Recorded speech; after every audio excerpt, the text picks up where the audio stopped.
안녕하세요. 동학개미TV의 안산개미 김지혁 전문가 인사드리겠습니다. 오늘 함께 살펴볼 종목은요. 신풍제약이 되겠고요. 코드 번호가 019170이 되겠습니다. 금일 현재 시간 2021년 12월 14일 화요일 오후 2시 23분을 지나가고 있는 시점이 되겠습니다. 이 신풍제약은요. 분석 영상이고요. 추천주가 아니다라는 것을 알려드리도록 하겠습니다. 신풍제약에 대해서는 제가 여러 차례 경고를 해드리고 있습니다. 굉장히 위험한 종목이다라고 이야기해 드렸고요. 여기가 바닥이 아닐 수도 있다라고 하는 부분도 전해드렸고요. 그 다음으로 굉장히 무서운 이야기인데요. 거래 정지가 될 수도 있다라고 하는 부분을 꼭 알아셔야 된다. 지금 신풍제약을 산다라거나 또는 옆에서 추천하는 사람이 있다라고 하면 진짜 그런 사람들하고는 인연을 끊으시는 것이 좋다. 왜냐하면 언제 거래 정지가 될지 모른다. 현재 횡령 250억 250억이 250억 관련해 가지고 수사를 진행 중이다. 이렇게 알고 있습니다. 보통 수사 진행하면 보통 한 달 정도 걸린다고 저는 알고 있거든요. 물론 이전에도 요 수사 결과가 나올 수도 있지만 보통은 한 달 정도는 걸리는 것으로 제가 알고 있습니다. 요렇게 좀 봐주시면 되겠고요. 만약에 이 횡령 250억이 사실로 밝혀진다면 밝혀지게 된다라고 한다면 요 신풍제약은요 거래 정지가 됩니다. 거래 정지가 될 수 있다가 아니라 횡령이 되면 거래 정지다. 요거 꼭 알아두셨으면 좋겠습니다. 왜냐하면 이 횡령이 이루어진다. 횡령이 이루어지면 자본 잠식이 됩니다. 이 자본 잠식의 비율에 따라서 최악으로 가자면 상장 폐지라고 하죠. 이 상장 폐지까지 가능하다. 저는 이렇게 바라보고 있거든요. 그렇기 때문에 비자금을 조성해서 250억을 횡령한 이런 기업에는 솔직하게 투자를 단돈 1원이라도 해서는 안 된다. 이런 종목은 절대로 사서는 안 되고요.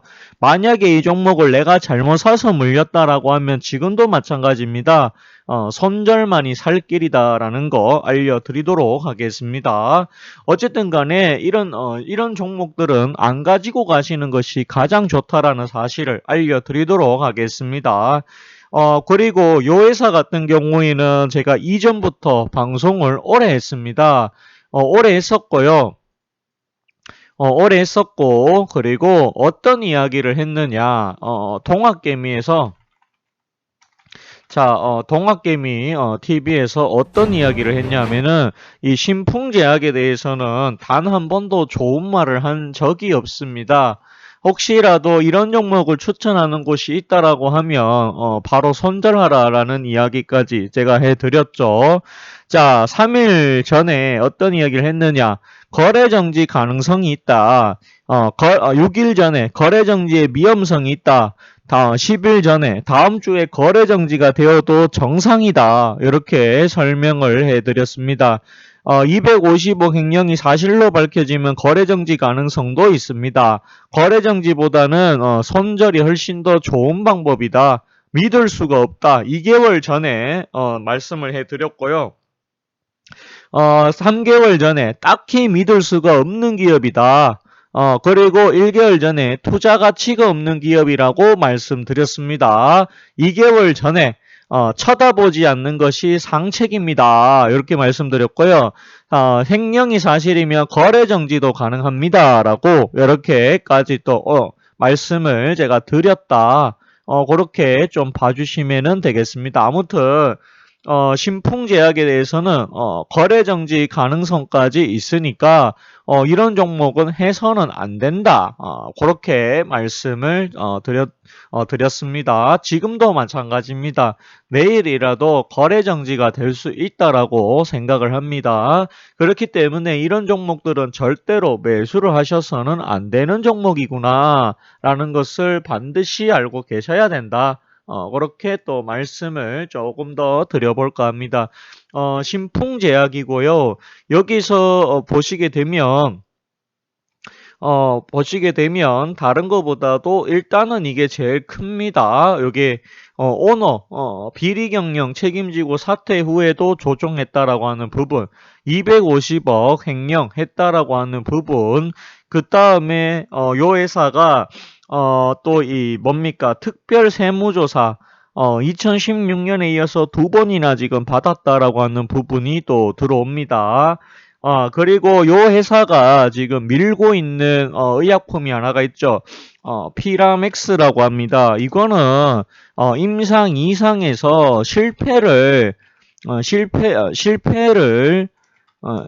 실패를 한 약물이다. 이렇게 보시면 되겠습니다. 참고로 피라맥스는 이 코로나19 치료제가 아니다라는 사실 알려드리고요. 이거는 말라리아 치료제로서의 효능이 있는 것이다. 이렇게 좀 봐주시면 되겠는데요. 이걸 가지고 이제 코로나19에 대해서 치료제 효능이 있나 지금 실험을 했어요. 1상은 그런대로 잘 넘어간 것 같습니다. 근데 2상에서 분명히 실패를 했다라고 유의미한 결과를 전혀 얻지를 못했다라고 분명히 발표를 했습니다. 그렇게 실패를 해놓고도 이 회사는 그 이후에 임상 3상을 다시 신청을 했다라고 보시면 되겠는데요. 이 식약처의 행태가 이해가 안 된다라고 저는 생각을 해요. 왜냐하면은 2상을 실패한 약물을 갖다가 임상 3상을 신청을 해 주었다. 이렇게 보여지거든요. 개인적으로 기업도 믿을 수가 없는 기업인데 식약처 통과가 저는 말이 안 되는 것이다. 저는 그렇게 보고 있습니다. 혹시 신풍제약 관계자랑 식약처랑 무슨 알 수 없는 이 커미션이 있었던 것은 아닌가 그렇게 의심할 수도 있지 않을까 그런 생각도 듭니다. 이건 어디까지나 개인적인 견해라는 거 알려드리도록 하겠습니다. 신풍제약 하락에 베팅한 외국인이라고 해서 7월 달만 하더라도 공매도 잔고가 200만 주가 넘었다. 자, 7월 달이죠. 7월 달이면은 언제냐? 요 자리가 되겠습니다. 8만 원 할 때. 요 자리가 되겠는데요. 여기서 공매도 잔고 200만 주가 넘었다라고 하죠. 공매도한 사람들은 굉장히 돈을 지금 많이 벌었다. 저는 그렇게 생각을 합니다. 여기 보시면 이상서 유의성 확보 실패다라고 분명히 되어 있습니다. 근데 이걸 가지고 3상을 신청을 통과가 됐기 때문에 2상을 성공했다라고 말하는 사람들이 있습니다. 잘못된 내용을 지금 전파를 하고 있다. 저는 그렇게 생각을 합니다. 그리고 신풍제약 하한가 이상 실패로 인해 가지고 하한가 가는 날 개미 투자자들 하루에 7천억이 날아갔다. 이런 부분도 존재하고요. 그리고 요 회사가 또 어떤 게 있냐라고 했을 때 여기 그 뭡니까 최대 주주가 여기 있죠. 자, 신풍제약 창업주 아들 회사가 1대 주주인데요. 보유 지분 200만 주를 갖다가 시간 외에다가 매도를 시켜가지고 급락을 시켜버립니다. 도저히 일반 주주들한테 있을 수가 없는 일들을 자꾸 지금 하고 있습니다. 더군다나 이 특별 세무조사까지 하는 걸로 봤을 때 이런 기업은 도저히 믿을 수가 없는 기업이다. 저는 그렇게 생각을 합니다. 검찰에서 철저하게 조사해서 횡령이 있다라고 하면 개인적으로 이런 종목 더 이상 피해자가 나오지 않기 위해서라도 저는 거래 정지가 되어야 된다라고 생각을 합니다. 이거는 뭐 어디까지나 개인적인 견해라는 거 알려드리도록 하겠습니다. 어떤 사람들은 이 종목을 가지고 세력들이 내려오면서 계속해서 매집을 했다. 이렇게 주장하는 사람도 있습니다. 근데 이거 거래 정지되면 그런 거 다 소용없습니다. 세력이고 뭐고 외국인이고 기관이고 간에 거래 정지되면 장사가 없다. 그렇게 말씀을 좀 드려볼까 합니다. 겸사 결과가 여기 수사 결과가 언제 나올지 저 역시도 알 수가 없는 부분이다. 하지만 이런 리스크를 언제 거래 정지가 될지 모르는 이런 리스크를 갖고 있는 종목에서는 절대로 투자를 해서는 안 되고 신규로 쳐다봐서도 안 되는 종목이다라는 것은 확실하다. 그렇게 말씀을 전해볼까 합니다. 오늘 방송은 여기까지 하도록 하겠고요. 좋아요와 구독을 해주신다라고 하면 더 큰 힘이 또 될 것 같습니다. 감사합니다. 그리고 고맙습니다.